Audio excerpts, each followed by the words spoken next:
Welcome to the Shellonomics Podcast, your source for pure Teenage Mutant Ninja Turtles entertainment, presented by King Mictus. Okay, guys, another episode of Shellonomics. We are here with TMNTDERTALK Christian, the host of the awesome German Turtle podcast.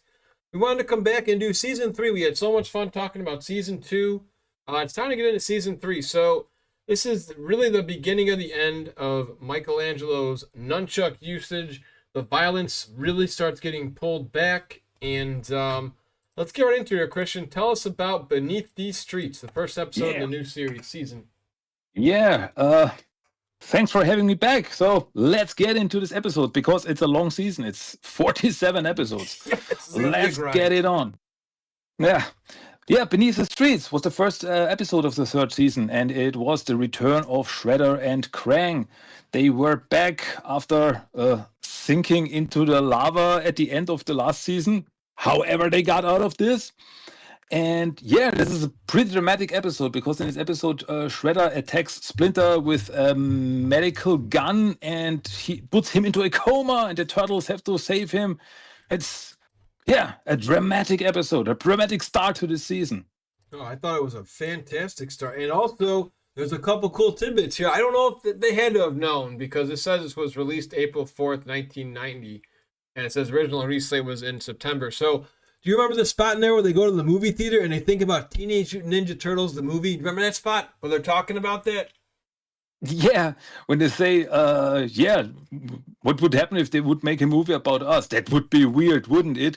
I mean, it's funny because, as you said, this season was from 1989, so 1 year before the first movie came into theaters. So it's like a little bit of foreshadowing here. Yeah, and they knew it was going to happen. It was just, and a lot of these early episodes here were written by Michael Reeves. So it looks like David Wise was taking a break, and whatchamacallit, he doesn't come in until a couple episodes later. But I really enjoyed this one to get back into the thick of things. The animation starts getting very, very different, and then we have another episode, which I thought this one was really cool. Turtles on Trial, where they make fun of like your talk show Jerry Springers and all those kind of guys. What were your thoughts on Turtles on Trial? Turtles on Trial is, in my opinion, a fantastic episode because, as you said, it's such a funny meta joke with the Clayton Kellerman guy, who is obviously a parody of Jerry Springer and all these talk show hosts. And in my opinion, this episode has a fantastic animation style because we see in this season there are many different animation styles because so many episodes they had to outsource the animation process to different studios.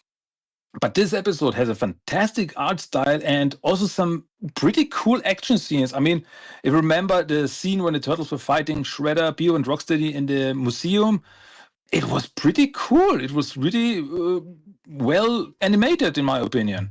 I agree, and also, I mean, Krang going to the surface, we didn't really get that too much. So anytime as a kid you see Splinter or Krang getting involved, I always got chills. Like, oh, cool, this is going to be an epic battle here. So I always like that too. Oh yeah, Krang with the giant mech robot. That was pretty cool. Exactly. Then we go in, speaking of giants, and not a mech, but a giant, Attack of the 50-Foot Irma, who loved ice cream in this episode. How'd you like this one? Because didn't they make a NECA figure of Baby well, no, I don't know if they made a NECA figure of that. They made a Baby Shredder, which is on a later episode. But in this one, I know the 50-Foot Irma, they tested it on Shredder, and he had that goofy big head in the animation. How'd you like this episode? Yeah, this episode was more on the funny side because with all the shenanigans that happened with Giant Irma, and overall it's a pretty cool episode. I mean, Irma is really clumsy in this episode, like knocking buildings over almost and stuff like this. And in the end, she can't take her bill because she needs ice cream to swallow it like a little kid. So but overall it's a fun episode. I like it. Yeah, this is probably a little bit of season 4 I think aired during the afternoons, but season 3, wasn't this always on? I'm not sure of your time out there, Chris, but for me it was always like around 3, 4, 5 o'clock, like right before dinner time. This is when season 3 was just on every single day of the week, Monday through Friday. Oh yeah, I gotta say, over here, at the start when it first premiered, it was always on Saturdays, because Saturdays were always the cartoons on. But later in reruns, it was always on Monday through Friday, and it was always in the afternoon, but on a different channel. It's a little bit complicated, but yeah. Okay, very good. No, that's how what that I for me it was cool because I had them in the morning before school and after school. So it was pretty much just Turtle. And this is before, folks. For those who don't know, we didn't have TiVos or we had VHS tapes where we could record, but pretty much if you weren't there watching it live, you missed out. And nowadays everybody is I would say spoiled because they get full seasons. All we had were a couple of VHS tapes and. Going forward, now this is actually one of my top 10 episodes I ranked in an earlier podcast. If you guys ever want to check that out on Spotify and YouTube at Shellonomics. The Maltese Hamster. David Wise comes back to write this one. This is heavily involved with the trench coats, which makes you feel like you're in the movie. Donatello gets the spotlight.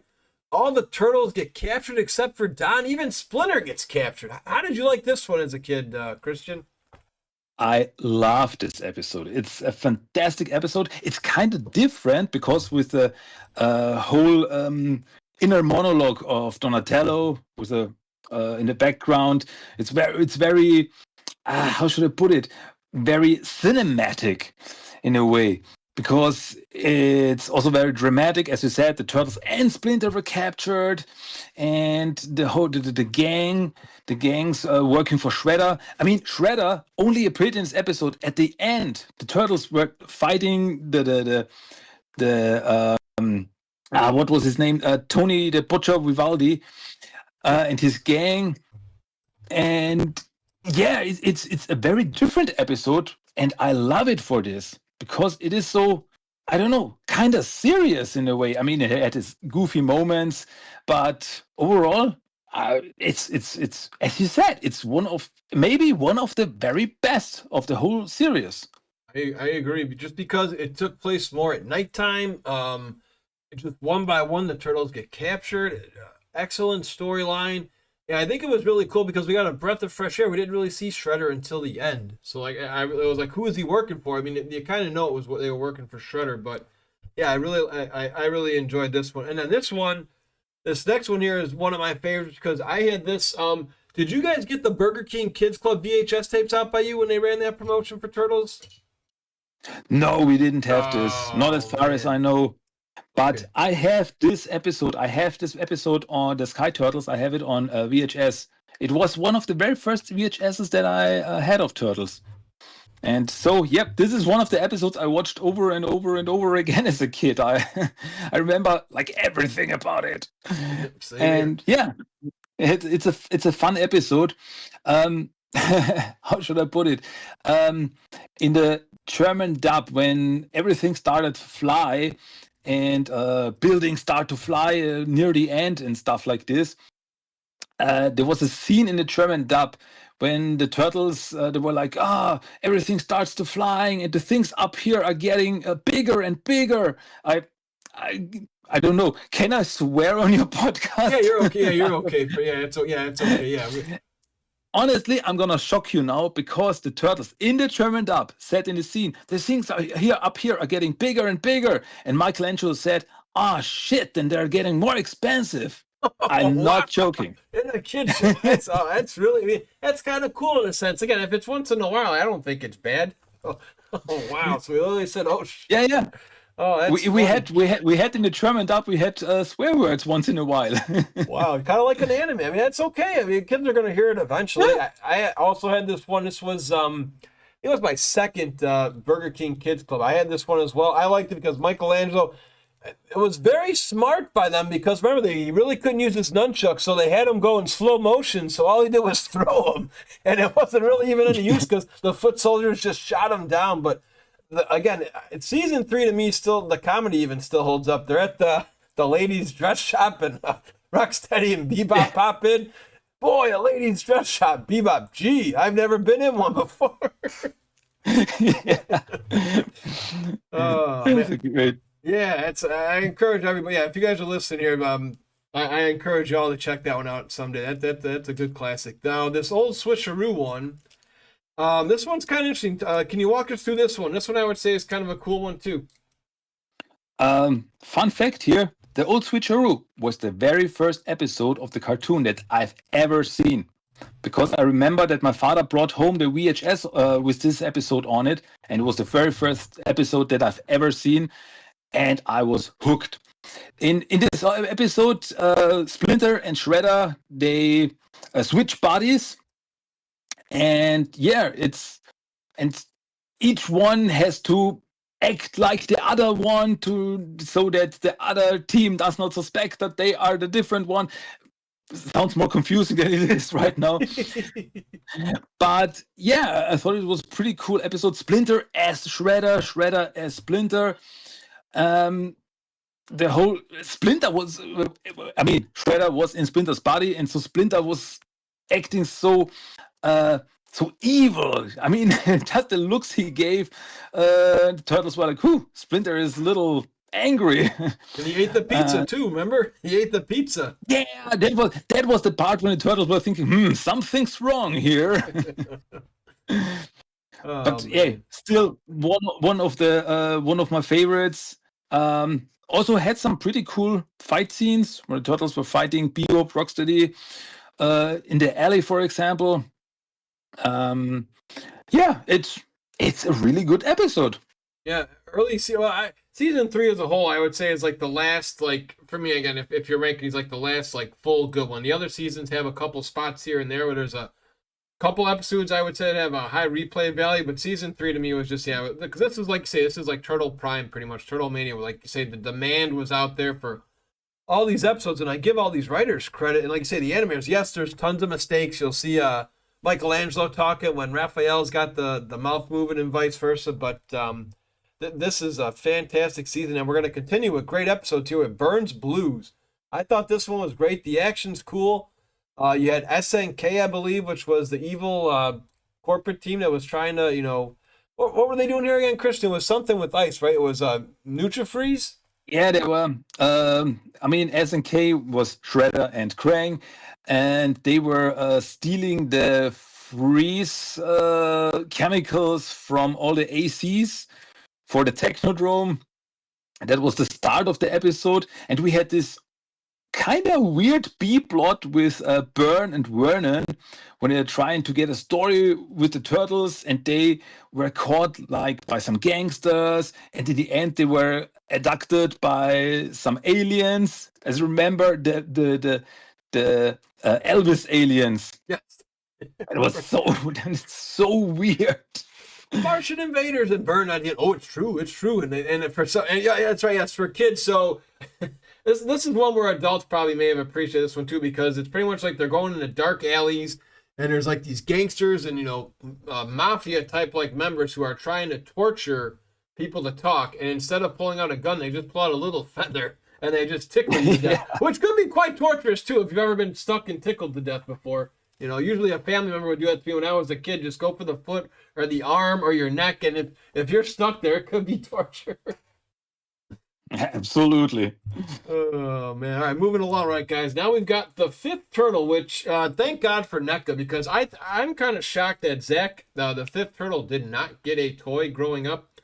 As a kid watching this, I thought it was pretty neat that the turtles had a little kid pretty much who was a fan.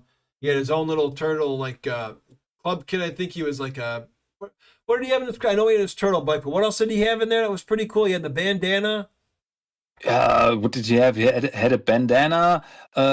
He had like a trash can lid as a shell. That's right. And and he used a hockey stick. You remember in the beginning of the episode, he used a hockey stick. Like a Casey Jones. Yeah, and there was some good action here too. Foot soldiers got involved. It was funny too how the foot soldiers get thinner and thinner as the episodes go on, because in the beginning there was like a huge army of them, and they don't get used as much. And the running gag here too so far is, which I kind of like in season 3, is just a continuous bout of Krang and Shredder are looking for power. And if you stick around to the end of this video, you'll find out if you've never seen season 3, if they actually do succeed in getting that power they need. So Another good episode. And then we go into Enter the Rat King. Now, Rat King, I believe, was voiced by Townsend Coleman, right? The voice of Michelangelo?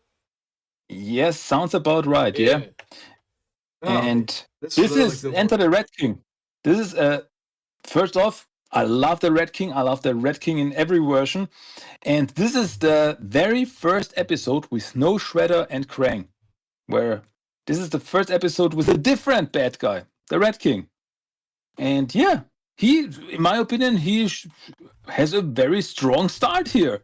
He's a very creepy, he's very mysterious. I mean, we never find out who is he really, where does he come from. He's just this guy living in the sewers, controlling rats, trying to take over the world. And yeah, as I said, I love the Red King. I thought it was a great episode too. And he captured some of the Channel 6 news team, including April. Another question, just because you are, again, guys, I hope you check out Christian's channel as well on Spotify. He also is on Instagram. You're much more into the comics than I am. Was this the debut of the Rat King character, or was he in the comics first? He was in the comics first. Okay. His debut was in Tales of the TMNT by Mirage Comics, but it was very close. If I remember correctly, his debut in the comics was like 1 year before here in the cartoon, so it's pretty close to each other. Okay. But yeah. I love him. He's so many good alterations. I know they don't call him the Rat King in the 2003 show, but my God, is he scary in that show. Can you imagine now? Another cool thing, too, is actually, I don't know if you're familiar with this, but in the video games, if you ever have time to check out the Michael Bay Ninja Turtles video game, there is a Rat King boss fight in there. I think he would have been a really cool character in the Michael Bay movies, especially like they were underground and how he does these big turtles. And it'd be almost cool if it was similar to Wrath of the Rat King in Season 8, where he has those gigantic rats. Could you imagine that in a Michael Bay movie? The turtles are fighting these humongous rats. Yeah, that would have been pretty cool, I think. Yeah, I think that would have been a very, very intense battle. So we go from there to this is one I always thought if as a kid I tried recommending my teachers to show it, but there was no VHS tape of this because when we were all studying dinosaurs at the time. Turtles at the Earth's Core. How did you like this one? Hey, as a kid, I love dinosaurs. I love turtles. This was a match made in heaven. It was such a cool episode with the turtles meeting dinosaurs. I mean, it's kind of a cartoon trope, one way or another. Back in the day, the main characters of a cartoon always had to meet some dinosaurs. That just was the way it was. But I loved it that there were like dinosaurs like this lost land down there. And yeah, but overall, I mean, I remember there was this mini technodrome that Crank built down there, and the dinosaurs attacking there, and the turtles fighting with Shredder and playing football with this crystal. It's crazy. It's a crazy episode. But hey, dinosaurs always work for me. Yes, I like that. Yeah, that's right. You had a Triceratops that was coming to bulldoze that Technodrome. Good job you pointed out, too, because I think that ended up being a toy, too. I think they called it, like, Scout. If you remember that turtle toy in the vintage line, the little, like, mini Technodrome you could bring around. Yeah, I think you mean the Technodrome Scout. Yeah, the little guy. It almost looks like that baby Technodrome they had in that episode. Yeah. But it was based on a mini Technodrome that appeared later in the Planet of the Turtleoids episode. Oh, yeah, there that's was right. also this mini Technodrome. Yes, with Chrome Dome, right? That's the one he's in, right? Yeah, right. Yeah, that's another good one. All right, where are we heading into? Next, we're going into this. Now, this is a cool one for me. This episode will always be in my memory. So, unfortunately, the day the Ninja Turtles released out here in the States, my dad wanted to take us to a matinee on Saturday, and it was too crowded. So what we did as a backup plan, which was a really cool thing for my dad to do, because he thought of me, my cousin, and my brother, because at the time you couldn't buy tickets in advance at this time. You just had to show up at the theater, and it was packed. So we said, well, guys, I'm sorry, we're not going to see Turtles. But Burger King has turtle tapes there. Why don't I take you guys to Burger King, get some chocolate shakes, and we'll get you a VHS tape. So we got April Foolish from there. I always enjoy this episode. I still think it's really unique how this works. It's almost like a couple spots, even though it's not, they remind me of the first video game, because Rocksteady carries April on his shoulder, when he captures her and they're bringing her down the elevator. What do you think of this one, Christian? Yeah, once again, this is an episode that I watched a lot as a kid, and it's a fun episode. I mean, the story is that April gets confused for a princess, and yeah, the turtles have to save her. The usual stuff. Um, I mean, it's funny because in the end, the turtles save April, but the bad guys, Shredder and gang, escape with the crystal. Once again, a crystal. Somehow, it's always crystals Yes. that they use to get some energy. And in the end, Shredder is able to escape with the crystal, so he succeeds. But in the end, he doesn't because the crystal explodes, and yeah, that's the end of it. Which is pretty funny. That's right. So that's the second time where the bad guys technically win because in our last episode, guys, we brought that up in the Incredible Shrinking Turtles. The bad guys won. They had a part of the crystal, and like you said again, of course, it's a crystal. Yes, I always was shocked with that too. It's was always funny in a lot of cartoons. They do that, like, hey, the bad guys finally win, but somehow they can't still win, so it just blew up. So all that work for nothing, and Shredder just goes, "So sue me," to make fun of Crane because he was telling him the same thing earlier. Yeah, that was a good one. Yeah, and then this one, this next one. So, where was Attack of the Big Mac? Were they making fun of like the Johnny Five is Alive robot movies that we grew up with, or where did the Big Mac idea come from? Totally. In my opinion, this episode is a yeah. In my opinion, this episode is a parody of Short Circuit. I mean, we have this military robot but it is peaceful, but bad guys want to use him, so it's totally the same story. I mean, isn't there even a scene when Mac like starts talking to a camera because he thinks that it is his brother, number 5, or something like this? Yes, that's right. You did. Yes, exactly. You're right. They did pay homage to that spot. That's right. Totally. But I loved Mac. Honestly, I loved Mac. I'm surprised that they never brought him back. He was a cool character. Yeah. He was very enjoyable. No, I liked him too. And what also I thought was kind of funny was the turtles are not good readers. Can you believe they said that in the kid episode? Remember that spot when they go from the library? It's like, great ninjas, yes. Great readers, no, because they went to the library to do some research. Yeah, when Mac asks them, where's the next library? And the turtles like each point into different directions, like, oh, yeah, we have no idea. I mean, it's also at the start of the episode, I always thought that this was interesting that they brought this up in this episode when in the beginning, Mac appeared on Earth and the military immediately starts shooting at him. Yeah. And Mac says, oh, they start shooting at things they don't understand. So this must be Earth. Like, whoops. You got that right. There's a lot of other good comedic spots. I think he shoots I think Raphael says something about what's the line? I'm drawing a little bit of a blank. It's about the hearts with underwear where Max shoots the guy's clothes off. And Raphael says something. Yeah, I have the same feeling about underwear with hearts on them. Yeah, something like this. And in this episode, we also have a cameo by A-Stuck, if you remember. He was on TV for like 2 seconds. It's the A-Stuck Film Festival, and it's correct. Yeah, there's a lot of good spots in this one. It's another fun one to watch. And then when they go to the library, I just love the delivery of whoever the voice actor is. He's like inputting data and having a wonderful time doing it. He's just so excited to be there. I just like the way they deliver that line.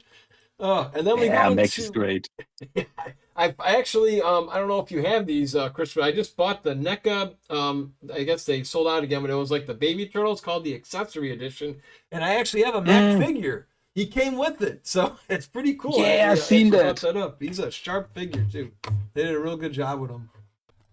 Great. I've seen that. I think it looks great. Yeah. And let's go into another unique episode here. How about take us through the Ninja Sword of Nowhere? I had some good action in this one. Yeah, absolutely. I think the whole thing with the mysterious sword that can cut through reality is pretty cool. They recently brought this whole story up in the Saturday Morning Adventures. There was a storyline where Shredder tried to get another sword like this. But overall, this episode, yeah, it's fun. It has some good comedic bits. The animation is good in this one, gotta say. Yeah, overall, it's just a fun episode. Pretty cool episode. Shredder kidnaps Splinter. And it brings him into this world between worlds. Yeah, also something that I just wanted to know more about it. What is this world? Where does this come from? What does it mean? It's like such a mystery behind it. But yeah, they never visited. But overall, a fine episode. And in the end, yeah, this alien chunk hunters appeared and took the sword with them, and that's the end of it. And another fun fact is Splinter says "Kawabunga" on his way down back to Earth. Yeah. So another fun little tip. I'm glad me and you are very knowledgeable in these episodes to give these our listeners some fun facts. All right, so we go from that one to someone's just a weird one, but kind of funny. I think it's Vern Thompson's birthday in this one. I think he turns 50. This is 20,000 Leagues Under the City. You remember this one? Yeah, absolutely. And this episode, we see Byrne's girlfriend Tiffany again.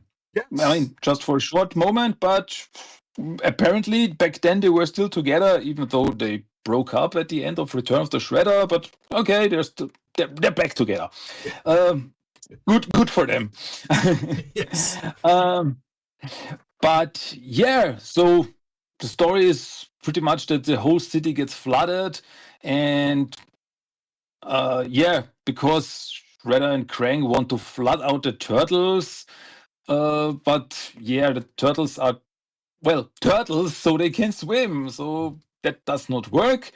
But then, yeah, Shredder gets a big squid under his control and tries to attack the turtle with this, but yeah, surprise, it does not work. Yeah. Exactly. So, it's another one. Like I say, if you're a diehard fan, it's fun. But yeah, you could probably skip this one if you needed to. But it is, like I say, if you're a diehard fan, it's still worth the watch. All right. Again, it looks like here, according to our website, this is another good episode. And of course, you know why it's a good episode? David Wise is involved. Take Me to Your Leader. This is another one of my favorites of all time. This is a top 10 for me from the whole series itself. What were your thoughts on Take Me to Your Leader? I thought that it had some interesting character moments for Leonardo, that he starts to doubt his ability as a leader, and so he leaves the group. And I always thought it was funny that each turtle tried to be a leader. So Raphael is first of the leader, and that does not work. Donatello is Donatello is the leader, and he's overthinking everything. And in the end, then Michelangelo takes over leader, and he's giving it his best, but it's not working well. And yeah, and Shredder and Krang, they tried to steal the energy from the sun, so it gets colder and it's snowing in the city. And yeah, a crazy episode, but everything works together. So yeah, I like it. Yeah, that's what I thought was great. You get some good comedic moments again. Raphael brings them up in front of a zoo when they go in.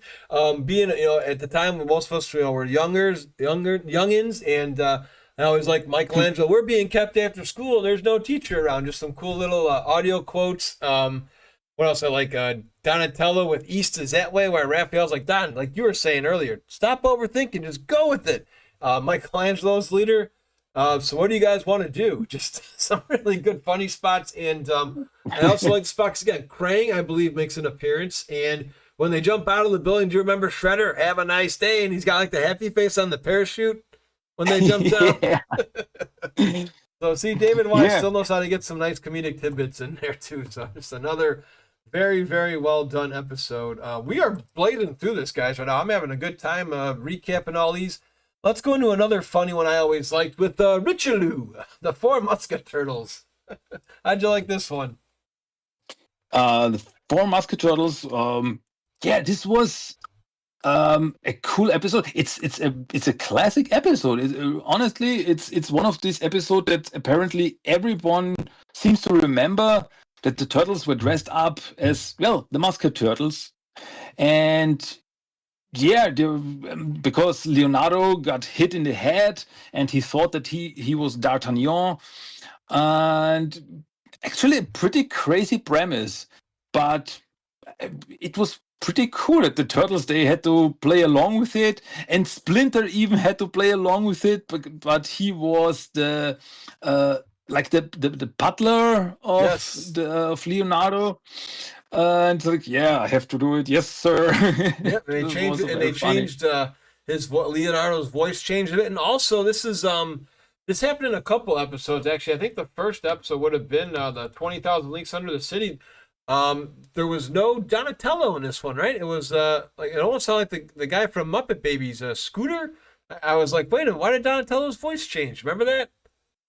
Oh, did they have a substitute voice in this Yes, episode? yeah, they had a different voice actor. Oh, I did not remember this. Yeah, I mean, which was very interesting. A couple other spots I just thought was funny was the one joke that we all did as kids with Vernon. You know, he talks about mask, and Raphael says, "Hey, you should take your mask off." And Vernon's like, "Well, wait just a minute." So just some good little jabs there in this episode were great.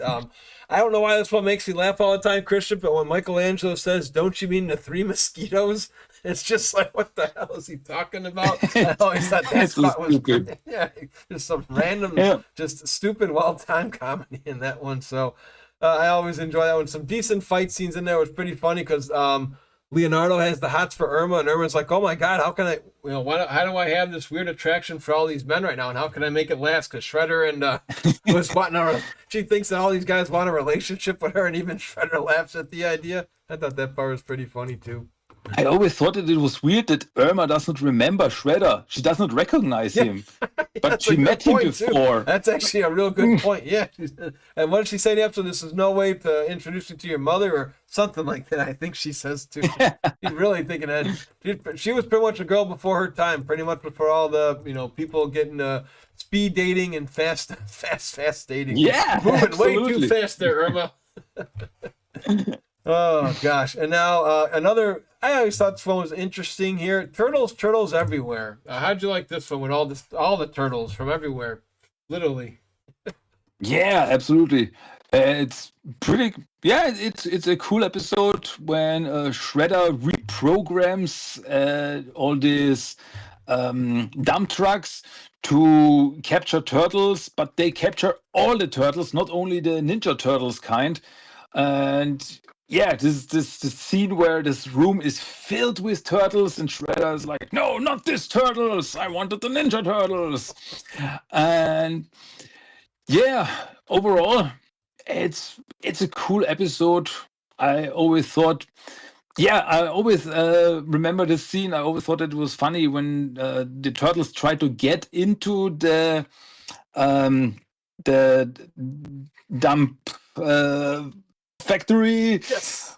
And turtles tried to get in with the ropes, and then they were attacked. And Leonardo accidentally cut the ropes with his katana, and the turtles was just standing there in the air like Wile E. Coyote. Like, that was great, but you cut our ropes. Wah! I always thought that it was funny. Yeah. Oh, it was good. And password, we don't need no stinking password. Stinking is the correct password to get into the building. Yeah. I thought you were going to bring up that spot too. Yeah, it's another good comedic episode. This is one that anybody I know who loved the Turtles and Turtle Mania loves this wacky episode. So tell us how good James Avery, the voice of Shredder, did in this episode coming up next. Cowabunga Shredhead.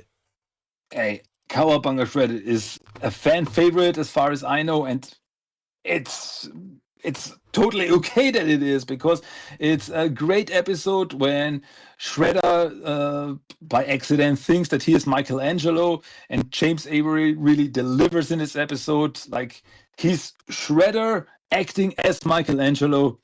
Fantastic. It's such a funny episode, but yeah, but the episode is kinda, how should I put it? It's kinda dark in a way that it's taking place mostly at nighttime, so it's, I don't know, a little bit dramatic, a little bit more dramatic, but still so funny when Shredder's acting like Michelangelo. And I one thing I think is funny or weird is that when Shredder turns into Michelangelo, he straight up walks to the turtles' lair to bring them some pizza.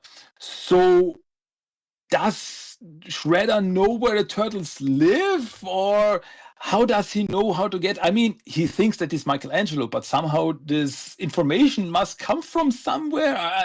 I thought it was weird, but I'm probably overthinking it. Yeah, it's hard. The more seasons we get into, folks, as me and Christian continue this series, the zanier this gets, and it's going to be even harder for us to explain logic from time to time. Yeah. Oh yeah, but this is if anybody who is not familiar with Turtle Mania, if you grew up with the Michael Bay Turtles or the newer movie that came out a couple years ago, if you want to see what Turtle Mania was all about, just watch this episode and you'll learn about all the cowabungas and everything you need to know, especially even about pizza, because Michelangelo craves pizza no more. There's actually a funny somebody, I don't know who, but they put a YouTube video up there, Christian, of him just saying, "I crave pizza no more," and it's on repeat. So I guess if there is some pizza addict out there, maybe that'll help you get that pizza addiction down. Splinter's Kung Pao. Oh, jeez, this is like a 1 hour version. Yeah, Oh, boy. pretty much. That's all it is. He just says that for a full hour. Oh, boy. And here we go. I could be wrong here if you want to comment on our YouTube when this gets released, but I believe Invasion of the Turtle Snatchers, I think that was another Burger King VHS tape. I know I had this one as a kid at my grandma's, my grandparents' trailer house in Wisconsin, like a little coach house. I always used to watch this because it was the only turtle thing out there. I thought this was a pretty cool, and this is where they go for fishing. Can you walk us through the difference between what Shredder says and what Bebop and Rocksteady think they're going after? Yeah, in the German dub, because I know that he's like they're looking for the fission reactor, and they think that they're going fishing. But this joke does not work in German. Oh, it doesn't? So what happens? That's why I love they having you on worked here, too. around it, like, go looking for the fission reactor. But where, boss? I don't know. Look in the water or something. And then they go fishing. So they like worked around the pit. But yeah, overall, this is like the alien episode. Like aliens come visit Earth, and I always thought that it was weird that in this episode, when April comes to Burn, and she's like, I want to report on these aliens, and Burn's like, yeah, aliens, like something like this exists. In Burn's Blues, you saw aliens. You know that aliens exist. Oh, yeah, there's some funny stuff. They make great coffee. I like it because I always enjoyed Bebop got to take control from it. Do you remember that spot, too, in the episode where Bebop was in charge of the foot soldiers because Splinter and Shredder get transported away? Yeah, right. And so, yeah, I mean, Krang could also go up there and help, but no, Bebop, you can do it. Yeah, right. But yeah, it's cool that the aliens, they were called Klaatu, Barada, and Nikto, like the day the Earth stood still.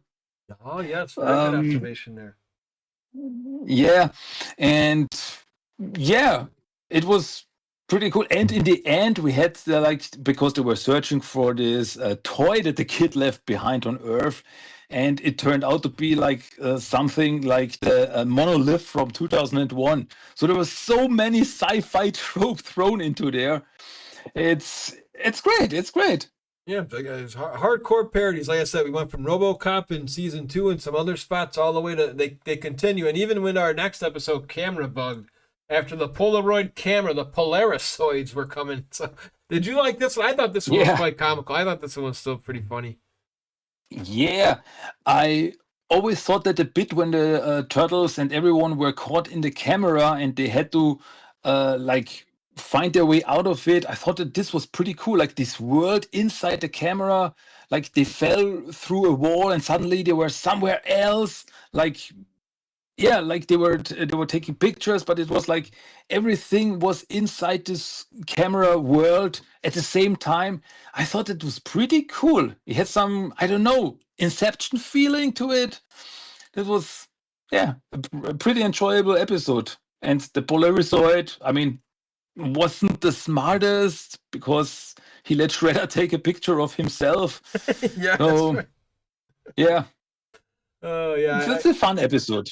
I mean, I always, as a kid, I remember Michelangelo doing the shadow puppets with the great big dog, woof woof, and the little birdie with the shell. Oh, cool! So I actually did that next day at school because back, I don't, in our day, we didn't really have PowerPoints. We had the old projector screen, and the teacher would just put a piece of paper on like an old projector, and it would show up on the screen. So yeah, people always in the back would do like those little birds and stuff. So I thought that was pretty funny. It was very relatable to Yeah, kids, those little things. All right, what do we got yeah, next here? absolutely. We've got this one's kind of a weird one.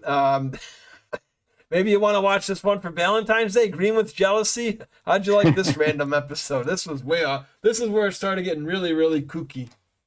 Yeah, absolutely. I mean, because of a love potion, all the turtles except for Donatello fall in love with Irma, and Rocksteady falls in love with April, and it's just crazy. And so this whole thing with Irma was so weird. Like the turtles, they sent her all these presents, and in the end, she shows up in this wedding dress, getting ready to, yeah, to be a bride. And then the turtles like, "Oop, that was us." And they're like, "No, not the turtles." And yeah, it's fun. It's a funny episode, but yeah, it's a little bit strange. Yeah, well, I don't know if any listeners here, but Michelangelo, if you ever want to call the girl you're dating Babe or Hottie or whatever, you can try Hang 10 Honey Bunch. That's what Michelangelo put on the card he wrote Irma. Oh gosh, where are we at next? All right, here comes an episode I always thought was pretty good because it was on a VHS tape. How about Return of the Fly? We finally get Baxter Stockman in a comeback here. Yeah, absolutely. It's great to have Baxter back, and in this episode, we also have the return of the Rat King. Yes. So yeah, there's lots. There's a lot going on with Baxter, Shredder, Beard, Rocksteady, Krang, the Rat King. But yeah, it's a pretty cool episode. Like Baxter tries to get revenge for everything that happened to him, but this is the moment, like in the last episode when we talked about season 2, when I said that as a flies, Baxter is getting more and more stupid.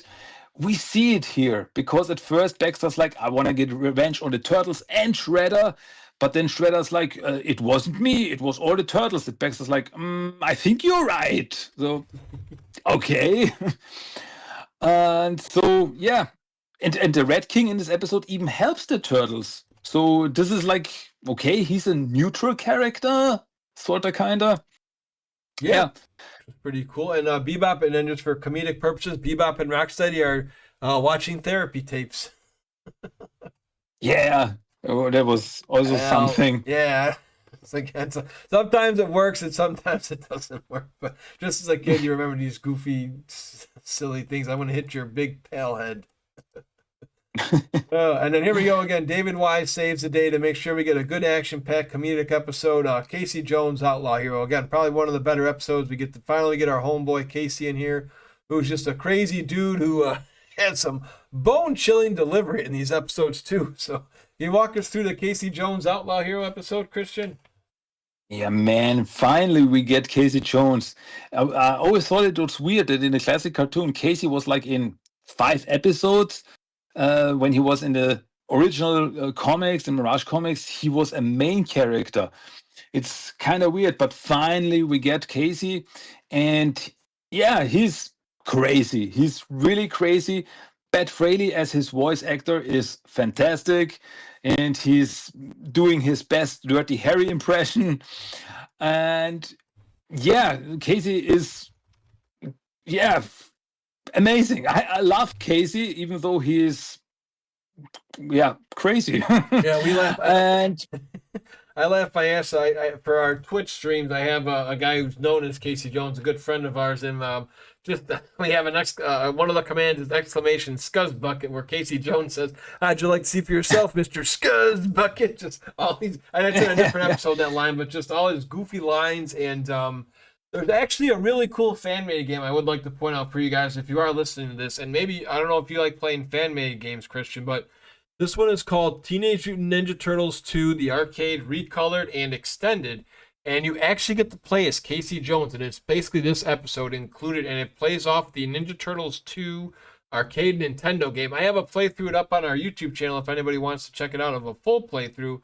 But it is awesome. And the reason I bring that up is because I always had chills at the end of this episode because they talk about Casey Jones, and it's like, you are gone? And you're like, somehow I have a feeling we'll see him again. And then Casey Jones, somehow I have a feeling he's right. And I was like, whoa! And I thought that was just cool, man. This badass, outlaw hero dude, pretty much just running the show. And he's going after the big boss, man. He goes after Shredder he goes after Krang instead of Shredder, because we get what was called a super knucklehead, I think, right? Yeah, because we had the Knucklehead in the season 2 episode Enter the Fly. Yes. So now he gets the Super Knucklehead, which is like a bigger version of it. Yep. And and Krang is riding it. Krang is in the action here. Once again, something unusual. But yeah, always welcome. Always good, and then just a comedic purpose, just for some reason where just because again, this is just David Wise with good comedy, where they're driving a turtle van with the bug, and Raphael goes, Donatello, go straight. Yes, Raphael, are you sure? Sure, I'm sure. And then he keeps driving off the road, and then he's like, what the heck happened? You ran us off the road. That's what happened. Yeah, it's like nowadays when people are just listening to their navigator devices while driving in the car. So go straight. Okay, I always go straight, but then they're stuck somewhere. Yes, exactly. Oh man, and this is probably not to be probably my least favorite episode of the series. It was a part of I think it was a part of the Rocksteady Mighty Bebop VHS. I really wish we could have got a different episode on the VHS disc, because we only had limited amount of viewing episodes as children. We did not get DVDs as kids with the full series or seasons. Mutagen Monster, did you like anything about this episode? I mean, I think this is one we could do without, but is there anything you like in this one? Yeah, I mean the whole story is pretty simple. It's like this mutant bull creature that's not Groundchuck, but it's a giant mutant bull that's causing chaos. That's the whole story overall. But I still think there are some funny bits in there. Like I remember the scene when the bull was inside this China shop and it destroyed everything. And then it left, and Mikey sees like this little cup that's still not broken, and throws it to the ground. Like, hey, it doesn't matter. Thinks everything's broken. Yeah, and this is it's overall a funny little episode, but the story is nothing special. Yeah, it just made no sense. Like, they have two bulls, and then it goes back to one bull. I mean, if they would have just kept it at two, it's kids. You're not really supposed to pick it. You're supposed to just enjoy it. But just again, with the logic, this was one that was like, I could probably deal without this one. But I guess, like you say, they probably had a contract or X amount of episodes. So they're like, well, we're running out of ideas. And like you can't really have them fight Shredder in every episode, because how you going to, the action sequences would get kind of dull. But anyways, we come back. I thought this was kind of interesting. I think they did this with, yes, they did do this with Usagi Yojimbo as well, with his 2 episodes. Instead of having the Casey Jones ones back to back, Casey Jones comes back right away, really quick though, in Corporate Raiders from Dimension X. This is one of my, again, another probably top 5 besides the Big Break-In miniseries. How'd you like this one, Corporate Raiders from Dimension X? It's a great episode. We get Casey Jones back, and the Turtles, they're trying to get him into this corporation, Octopus Inc. And this is the funny thing, because in the classic cartoon, Casey never took off his mask. So he's going in there, applying for a job, and he's wearing his mask, but he's wearing a suit. So that's pretty cool. And I thought it was so funny because Casey, as we know, is so aggressive, and he like uses his bat to destroy the table. And the guy's like, I like your attitude. You're hired. Okay. This episode is really funny. It's really cool. Casey is back, and yeah, there's nothing to complain about it, I guess. No, not at all. And it's like I said, the Scuzz Bucket line. And after he gets from that guy, He goes and attacks. I mean, this is something I don't think anybody else would do, but he goes and attacks his manager. One wrong move and you're fired. And he's like, fire this, and swings a bat at his boss. And the manager's like, Mr. Jones, I was only fooling about that. So just this man's rage is just off the charts, and it's hilarious. Yeah, I always like this episode. Again, it's cool because similar to the Maltese hamster, David Wise gives us another like group of thugs that work for Shredder, but Shredder's not really seen until later. And another good, I think, yeah, this is the same episode where, again, David Wise, tip of the cap to you. Rest in peace, friend. Thank you for making these cartoons, because another one that stands out, do you remember where Bebop and Rocksteady are in the office? And then you hear Bebop act busy because the boss is here? Yeah, hey, I do the same. Oh, the boss is coming. I'm busy. I'm busy. Exactly. Pretty much. Oh man. Then we go into I guess another bizarre one, but this one actually made VHS tapes. Pizza by the Shred. How'd you like this one with Michelangelo working for Shredder at Weird Pizza to Go? Yeah, it's a crazy episode, but I would say it's pretty much a classic because, as you said, we had it on VHS. And yeah, Michelangelo is looking for a job, so he starts working at this pizza place, and the pizza place is run by Shredder, but they don't see each other. It's pretty weird. So they don't realize that it is each other. And yeah, so Mikey, and we get the return of the Starmobile from the Neutrinos, that the Neutrinos left the Turtles way back in season 1. Yes, that is So correct. yeah, I think it's a cool episode. And once again, the Red King is back in this episode. Give me back my pizza. He gets all mad, and Shredder takes the pizza, and Shredder's like, where's the turtle? Plus, we get some, I mean, again, the fight scenes are kind of hokey, but I thought it was cool where they had all the foot soldiers come in, and then they try to use the skateboard, the Hang 30. The ending spot was kind of funny too. Just if anybody hasn't seen this episode, yes, I'd like you to at least watch the last 2 minutes, because James Avery, this is probably one of the more funniest spots in the series with Shredder's scream, because Bebop's like, oh boy, four-wheeler drive, because they steal the Starmobile, and then you hear Shredder, yeah! He is just terrified because he's holding onto the back of the car as Bebop flies into outer space and no air brakes. Yeah. Oh, and here we go. Here, this is the one here with two toys that I never had as kids, but they're still valuable collectibles. I would actually, it's kind of funny now. If anybody is making a video game, these guys, I don't believe were in Shredder's Revenge, but I'd love to fight these guys in a video game. How'd you like Super Bebop and Mighty Rocksteady? Stomp Toidles, Stomp Toidles. Oh, yeah, I gotta say, it's kind of a classic with the robotic Bebop and robotic Rocksteady. They were pretty cool.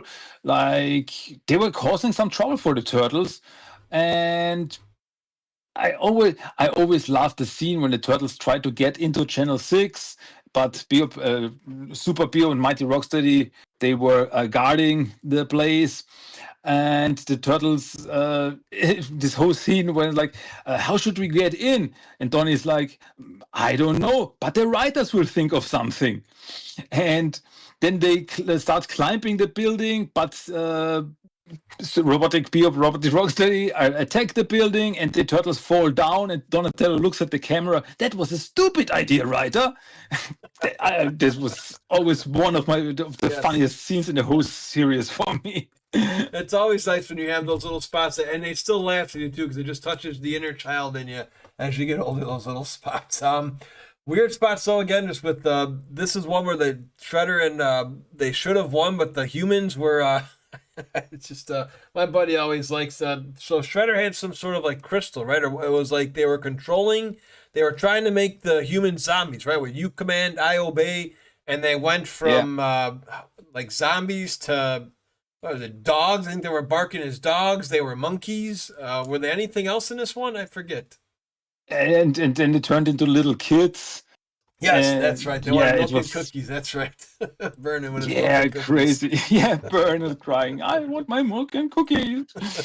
I want to watch cartoons. Yes, that's right. Vernon is just like getting all mad. That's right.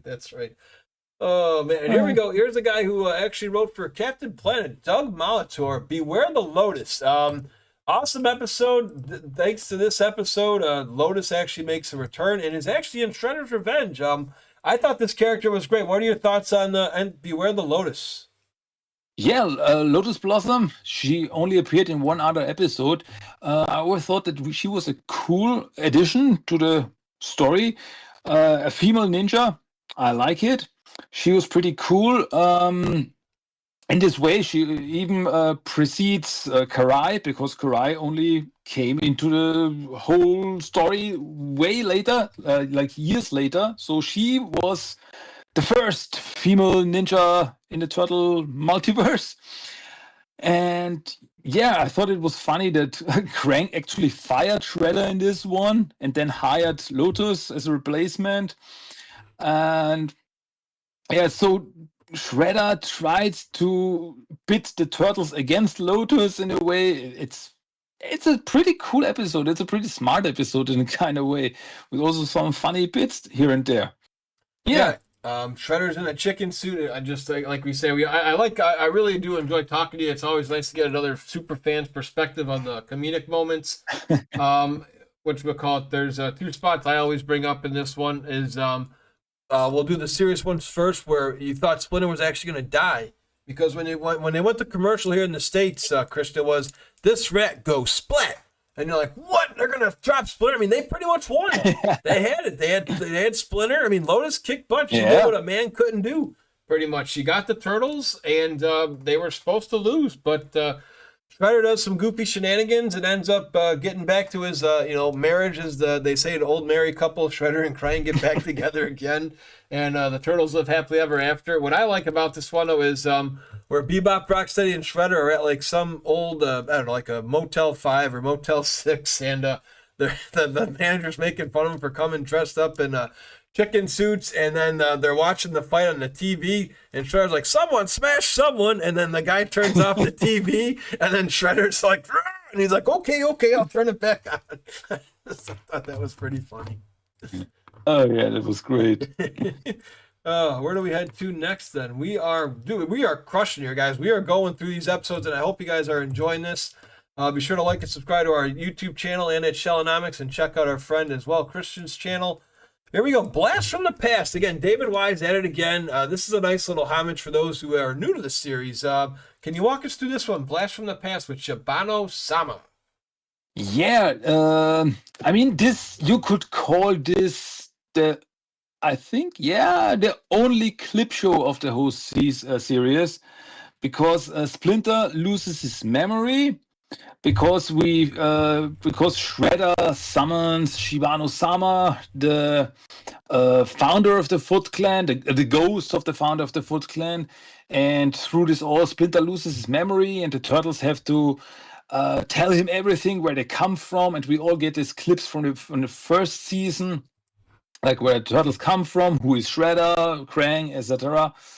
And yeah, because Shredder wants to turn Bio and Rocksteady into super ninjas, and for this he wants to use Shibano Sama's magic, so the Turtles have to stop him, but first they have to bring Splinter up to date, and Raphael stays back to have an eye on the bad guys, but more or less he gets beaten up by Bio and Rocksteady, or used as a training dummy. But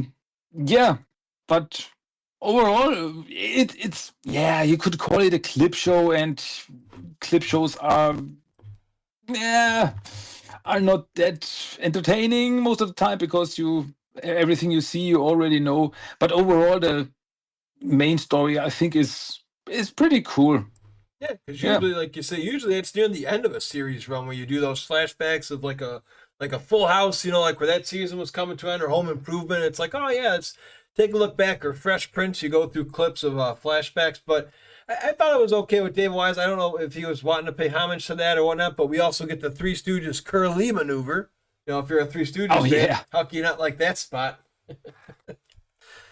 Yeah, I almost forget this. Like the mysterious curly maneuver, and in the end, it's just a Three Stooges sketch, and it's fantastic. Yeah, especially with Splinter pulling it off. So here we go. Yeah.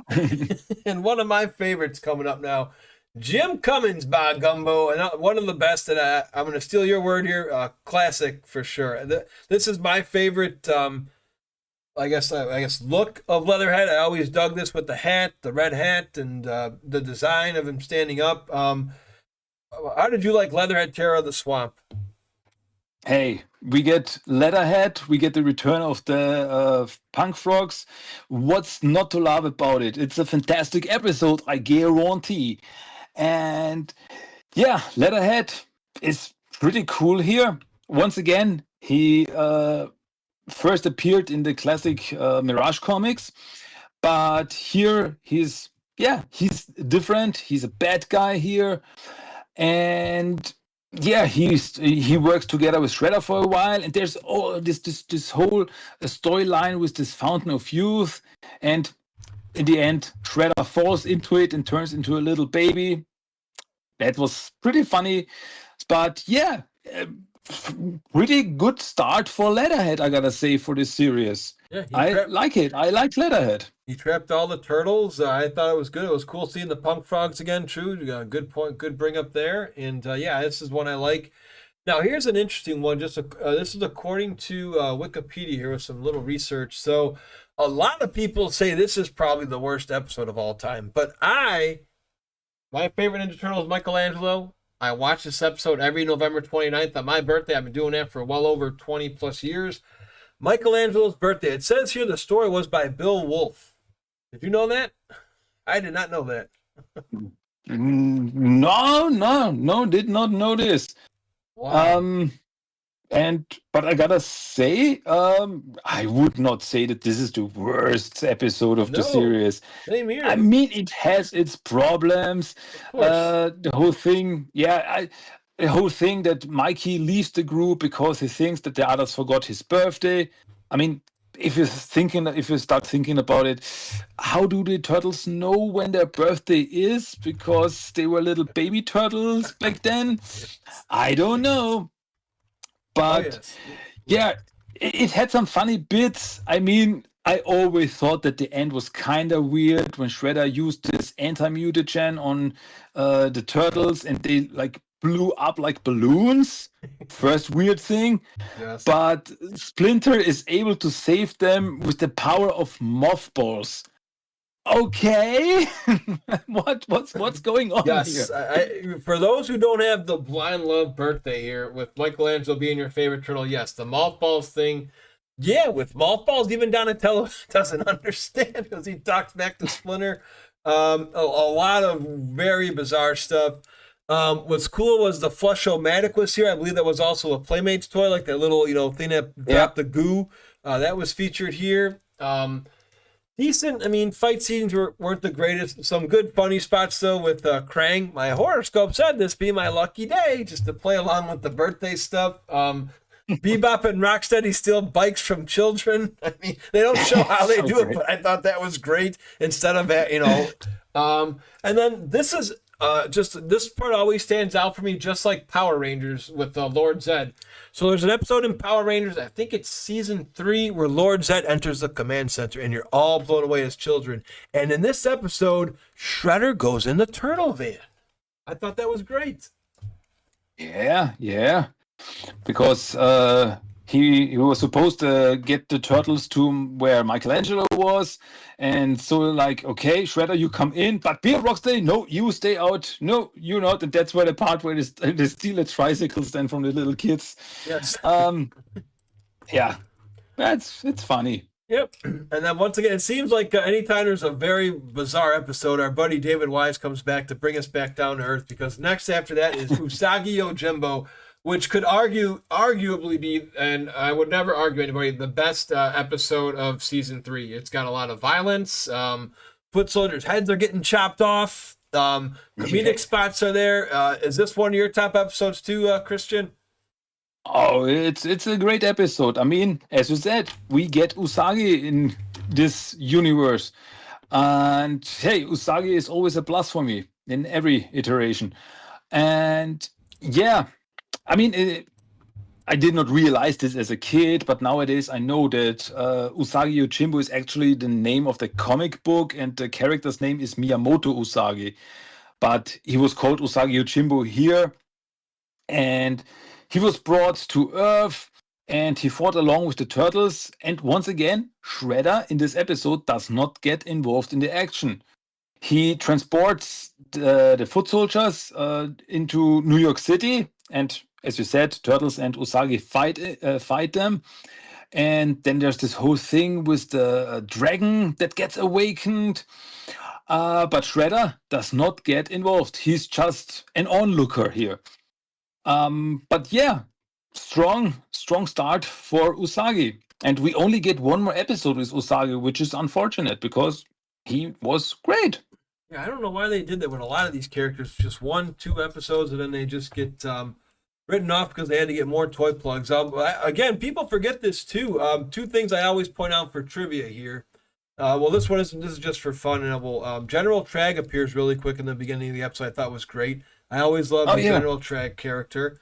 For good trivia here, Christian, you may not know this. I actually, my proud moment in stumping Michelle Ivy, the Turtle super fan, which she may have claimed to know later, but again, it's no knock on her. Just I had a trivia contest on Twitch when I first started streaming. I had a Ninja Turtle trivia, and one of the questions was, what episode is Michelangelo referred to Mikey? He's only referred to Mikey once in this entire run, and it's this episode here, because it's where Michelangelo's ready to fight, and Donnie says, "Forget it, Mikey." It's the only time you hear Mikey in this whole run, and in every other cartoon or movie, Mikey's used multiple times.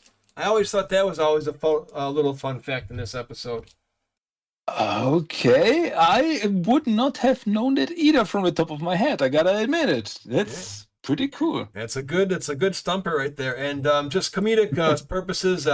Usagi doesn't understand the rabbits that are working at a restaurant, and he figures they're slaves, and he's like, "Fight for your freedom!" And he starts throwing the food at the boss manager. I just, again, David Wise, he always knew where to get the comedic spots and make sure we still had some good action. And now we're not feeling so well, Christian. We're going to the making of Metalhead, where the turtles have, I believe it was called Turtle Pox, another bizarre episode. What happens in this one? Yeah, as I said, the turtles, they're sick, and meanwhile, Krang builds a new robot called Metalhead. Yep, this is the debut of Metalhead in this universe, and he gets programmed with the turtles' power, with the turtles' fighting powers. And yeah, he's attacking the turtles, but Donatello is able to reprogram him, so he becomes a good guy, but later he becomes a bad guy again, and then in the end he starts shooting at everyone. It's pretty crazy, but yeah, it's the first episode with Metalhead, and he only gets one more episode, but only there is like a cameo. So this is his big episode. This is the big episode of Metalhead in this universe.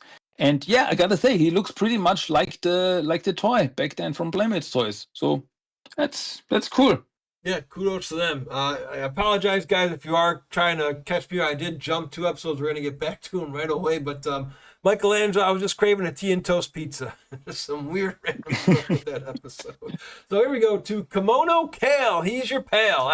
I always enjoyed this. I don't know why, but I always thought this one was cool. Again, I think it's because there's really not much Shredder talk in this one. You get some different thugs. I believe the name is Dontertelli, I believe is the main character. Yeah. And I think I want to say he's voiced by, rest in peace, Peter Renaday, the main character. I thought this was a pretty cool one. Can you explain this one a little bit for our viewers here? Yeah, the episode starts with April's aunt, who is a detective,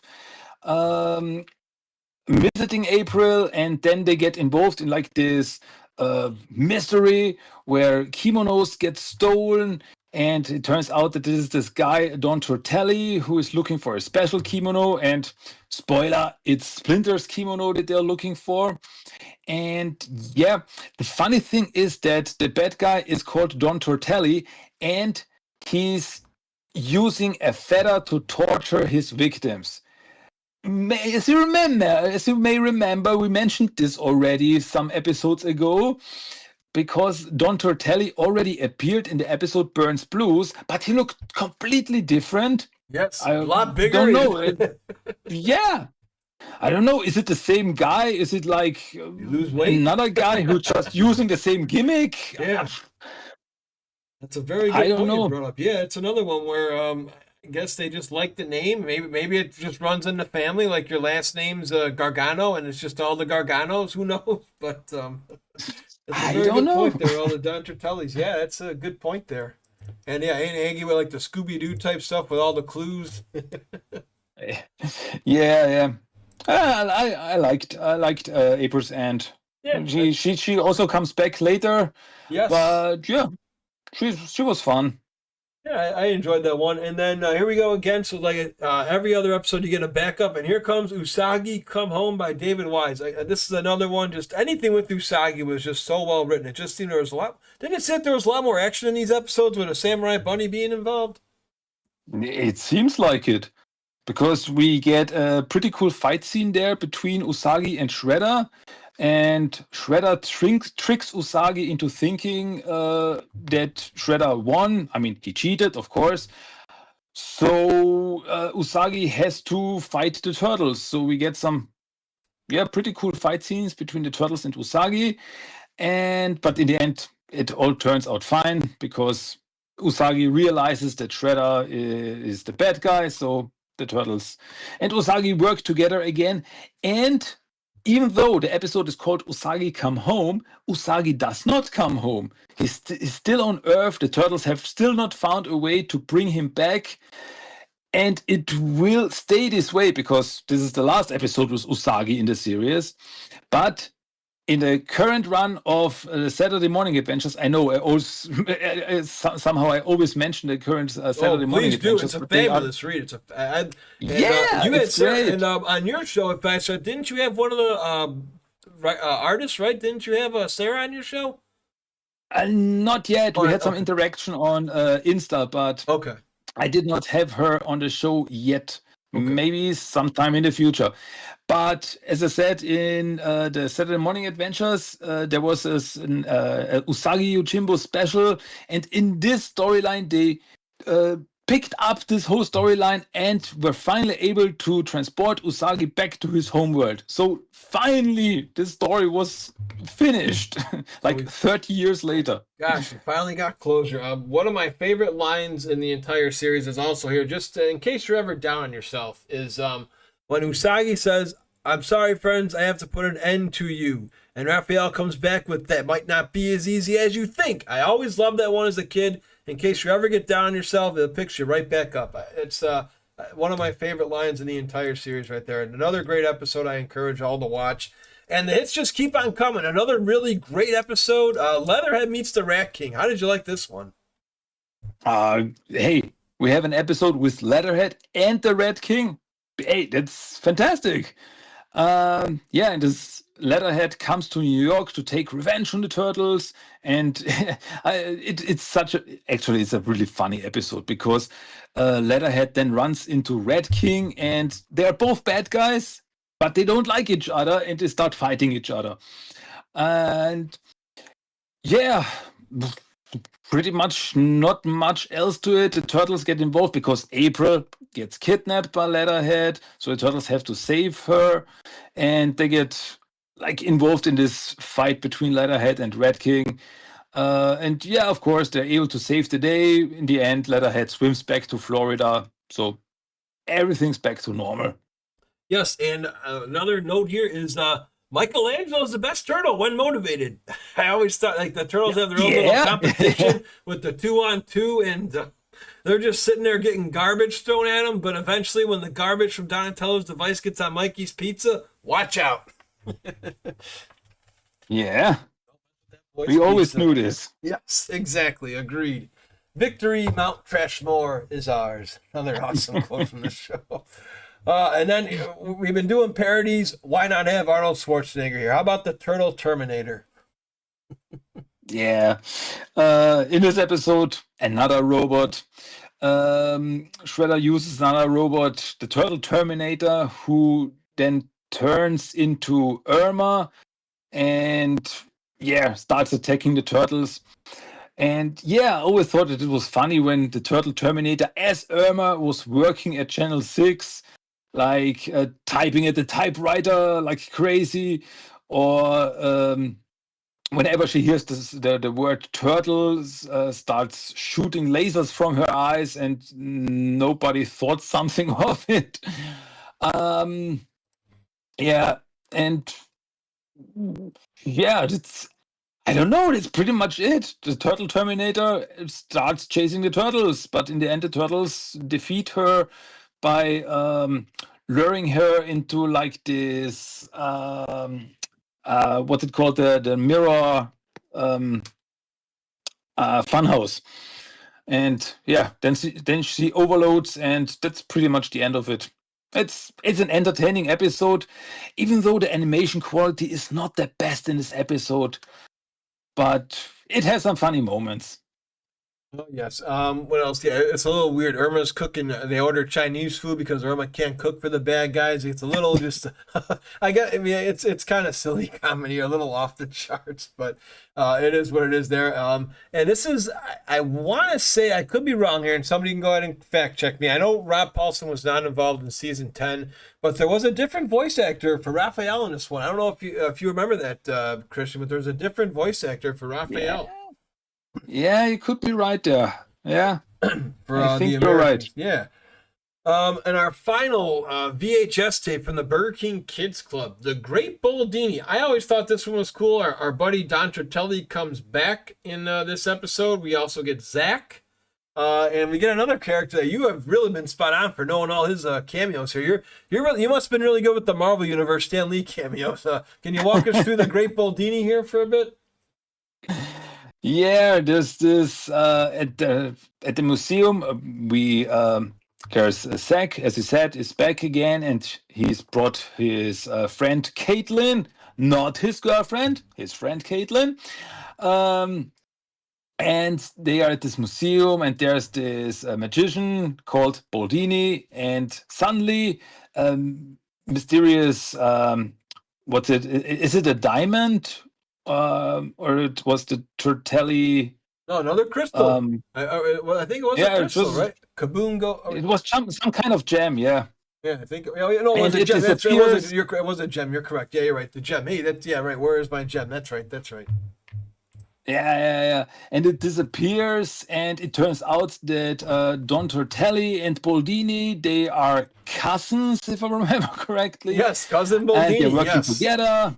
Yeah, and then the Red King gets involved in the mix, and it's crazy action at the museum, and the turtles get involved, and the turtles, the police thinks that the turtles are behind all this, and this brings us to another very funny scene of this episode that I always remember is when the turtles get caught by the police. And they say something like, "Do we have to do a strip search now?" And Rafa is like, "I hope not. This is a kids show." Fantastic. Yeah, no, this was a good one. Yeah, my memory bank's come back. The Tortellini Emerald. Does that sound right? Is that what it was? Yeah, okay. That was it. That was it. Very good. We still got our old memory bank. So yes, this is one of the good ones. I thought you were going to bring up Pat Fraley does a phenomenal job with a side character. Sergeant O'Flaherty, where they're the Teenage Mutant Ninja Leprechauns. And then Michael starts dancing. And when he tries to arrest them, it's just a weird slang he uses here.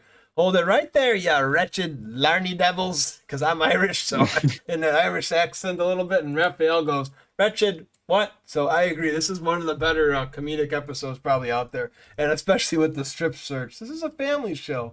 Nice point out there. What So we go there with another episode of Zach, the missing map. This is written actually by David Wise. I enjoyed this one. It's pretty much Zach, and there's a turtle scrapbook in this one, right?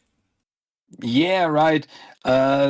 Zack brings his brother Walt to the turtles' lair, and the turtles show them like these photos, and they also have this scrapbook with a map inside that shows the way to the turtles' lair. And Walt steals it because he wants to have something for himself, because his brother is like the fifth turtle, and what does he have? And yeah, but Shredder finds out about it and wants to get it from him.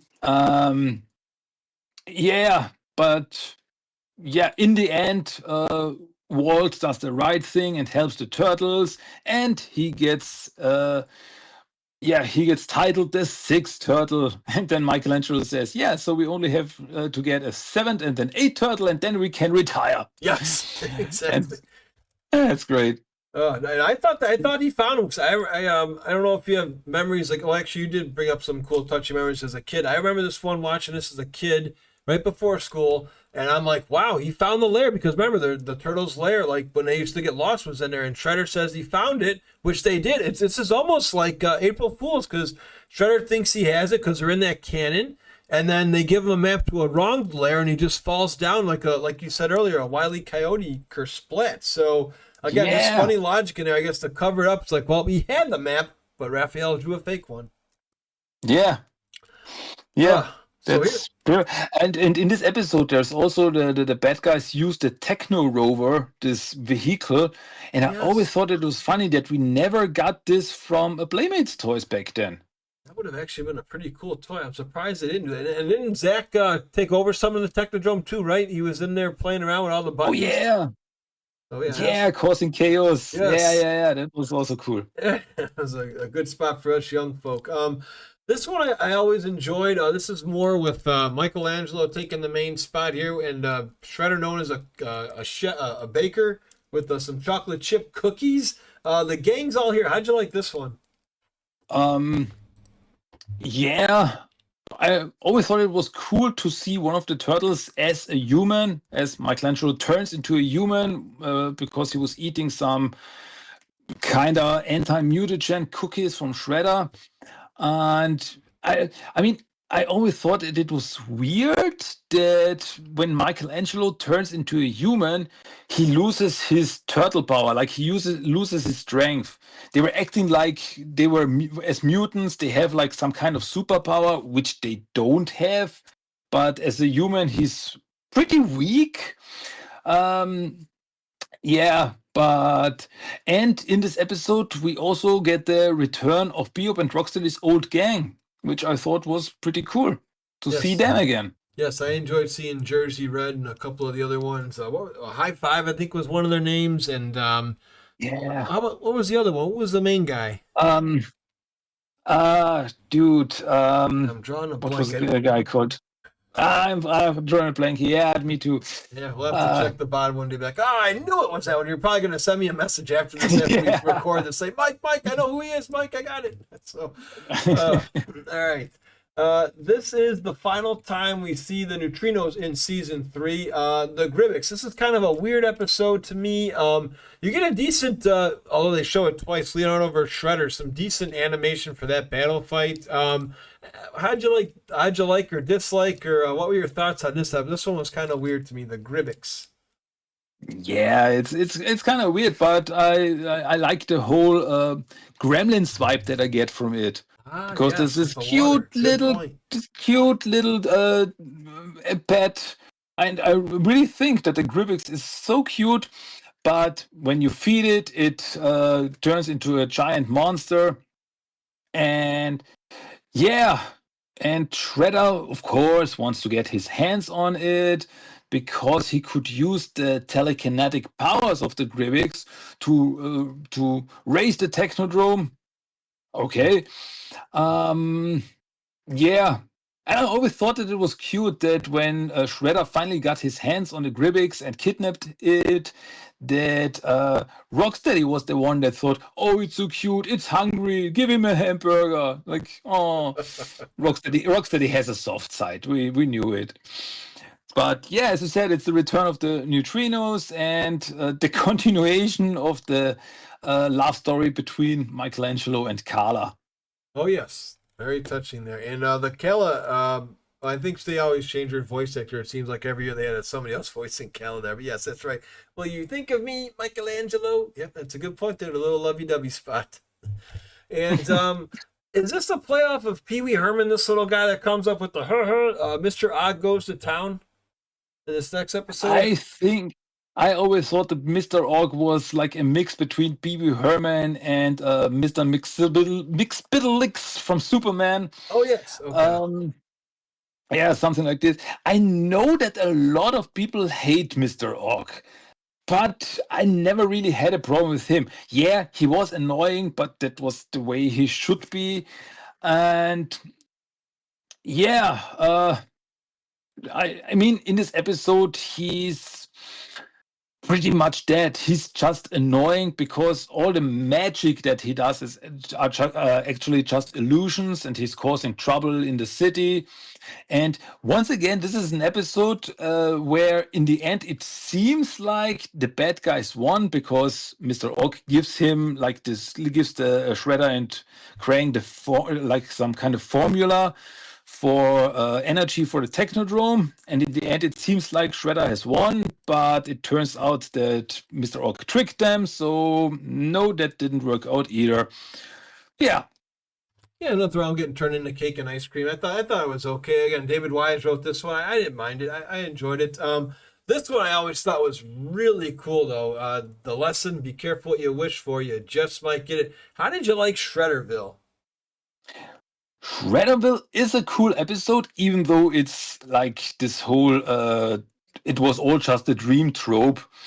But just this what if scenario. I think it was really cool that the turtles get transported to a world where Shredder has won. How would this look? And we see that Shredder is ruling the world, and he hates it because there's so much paperwork. I always thought that this was great. And yeah, Bebop and Rocksteady were never turned into mutants.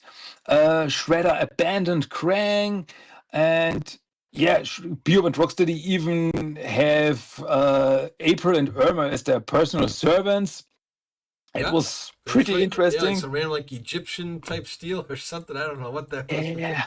What else? Yeah, Zach returns again. Krang, the Technodrome's all screwed up. The whole world's in destruction, and like you say, Shredder begs them. And there's a little Mickey Mouse parody too, I think, in this one, where they go to Dave's Disguises. And Raphael goes, "This is more you," and he puts on a Mickey Mouse hat on top of Donatello. Oh yeah, oh yeah, right. And yeah, I always thought that the pit at Channel 6 where they have the I Love Shredder show was fantastic. When we see little baby Shredder with the helmet. Yes, and then he's a bully in school or something. He throws somebody in like high school or grade school. Is another funny spot, like a shirt and tie. Oh yeah, I love that one a lot. And then here we go before we get into our little mini series. Bye Bye Fly. How did you like this one? Bye Bye Fly. Yeah, as the title might suggest, it's the return of Baxter Stockman. We get him back again, and yeah, he finds like this ancient spaceship that he befriends, and Michelangelo gets turned into like a little gerbil, and but in the end, Baxter gets caught between dimensions and falls into a giant spider web, and this could have been the end of him, but yeah, he comes back later. Yeah, with his new friend, his computer friend, because all he wanted was a friend. That's pretty much all he wanted. Yeah.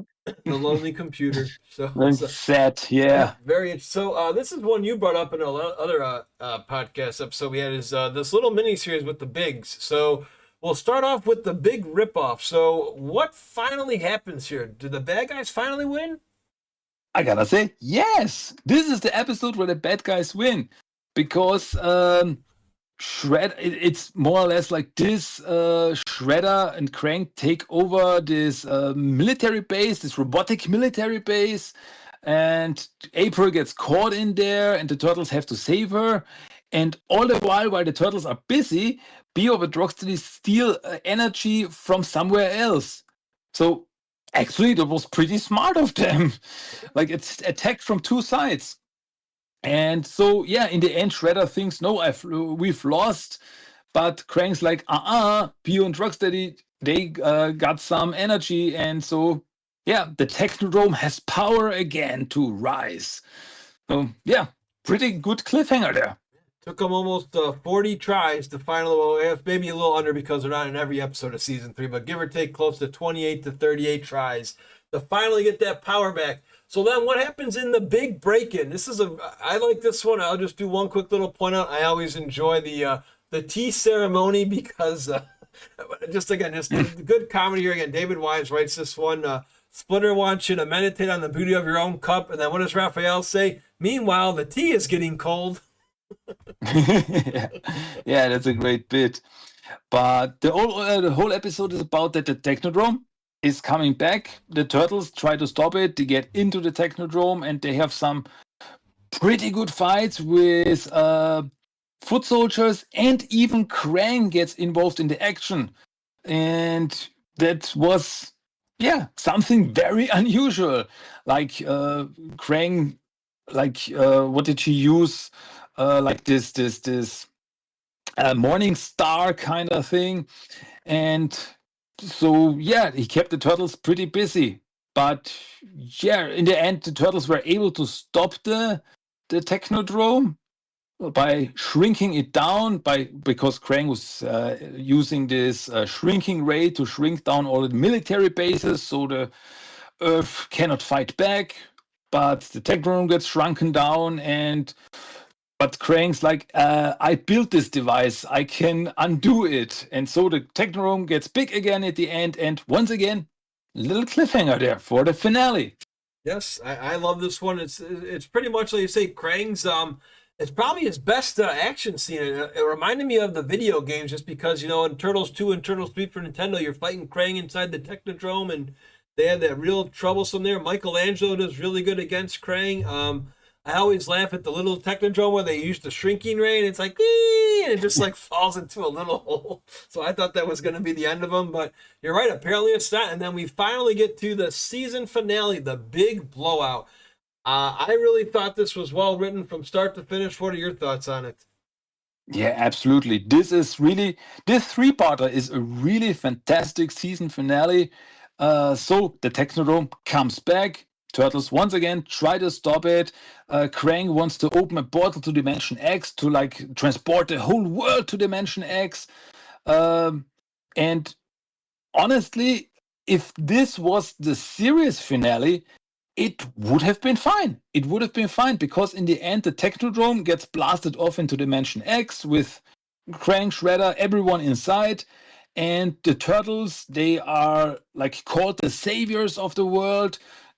People cheer at them.